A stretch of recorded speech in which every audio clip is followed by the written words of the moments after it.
Friends, welcome to சமையல் பவன். இன்னைக்கு நம்ம ரொம்ப சத்தான ரொம்ப ஈஸியா பண்ணக்கூடிய எள்ளு உருண்டை எப்படி பண்றதுன்னு பார்க்கலாம். என்னோட ரெசிபிஸை நீங்க மிஸ் பண்ணாம பார்க்கணும் அப்படின்னா சமையல் பவனுக்கு சப்ஸ்கிரைப் பண்ணி பெல் ஐக்கானை கிளிக் பண்ணி வச்சுக்கோங்க. நம்ம ரெசிபிக்குள்ள போகலாம். இது பண்றதுக்கு 2 பொருட்கள் மட்டும் போதும். எள்ளு, வெல்லம். 100 கிராம் கருப்பு எள்ளு எடுத்திருக்கேன். இது கிட்டத்தட்ட 1 கப் இருக்கும்.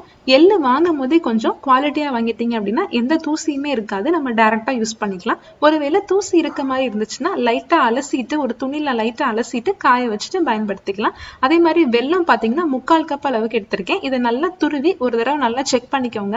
நம்ம எந்த பாகுமே காய்ச்ச போறது கிடையாது. அதனால அதுல எதுவும் தூசி கல் இருக்கா அப்படின்னு செக் பண்ணிட்டு நம்ம பயன்படுத்திக்கலாம். இது ரெண்டும் தான் இதுக்கு தேவையான பொருட்கள். இப்போ ஒரு கடாய் சூடு பண்ணிக்கலாம். அதுல நம்ம எல்லாம் கொஞ்சம் கொஞ்சமா சேர்த்து வறுத்துக்கலாம். மொத்தமா சேர்த்து வறுத்துட்டோம் அப்படின்னா எல்லாமே ஒழுங்கா வறுபடாம அடியில இருக்க எள்ளு மட்டும் கருகுன மாதிரி ஆயிரும். அடுப்பை மீடியம் ஃப்ளேம்ல வச்சுக்கோங்க. ரொம்ப நேரம் வறுக்கணும்னு அவசியம் கிடையாது. கரெக்டா ஒரு 30 செகண்ட் போல வறுத்தா போதும்.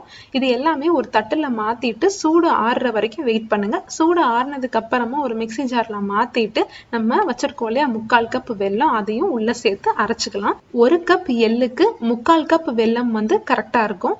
எல்லாத்தையுமே ஒரு 30 செகண்ட் போல நல்லா அரைச்சிருங்க.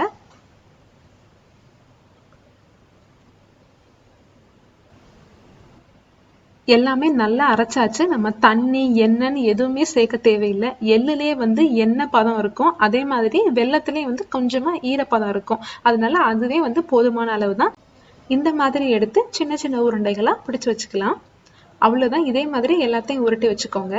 இந்த எள்ளு பாத்தீங்கன்னா எதுக்கெல்லாம் நல்லது அப்படின்னு பார்த்தோம்னா, உயர் ரத்த அழுத்தம் இருக்கிறவங்க இந்த எள்ளு சாப்பிடுறப்போ அவங்களுக்கு பிளட் ப்ரெஷர் குறையிறதுக்கு நிறைய வாய்ப்பு இருக்கு.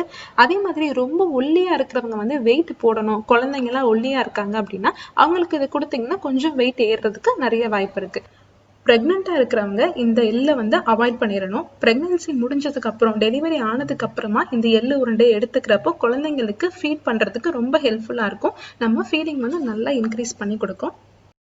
அவ்வளவுதான். இதே மாதிரி அளவுகளோட இந்த ரெசிபியை நீங்க கண்டிப்பா ட்ரை பண்ணி பார்த்துட்டு எப்படி இருந்துச்சுன்னு கமெண்ட்ல சொல்லுங்க. இந்த ரெசிபியோட இன்கிரீடியன்ஸ்லாம் வீடியோட லாஸ்ட்ல கொடுத்துருக்கேன். கண்டிப்பா செக் பண்ணி பாருங்க. என்னோட ரெசிபிஸ்லாம் உங்களுக்கு பிடிச்சிருந்துச்சு அப்படின்னா சமையல் பவனுக்கு சப்ஸ்கிரைப் பண்ணி லைக் பண்ணி ஷேர் பண்ணுங்க. தேங்க்யூ.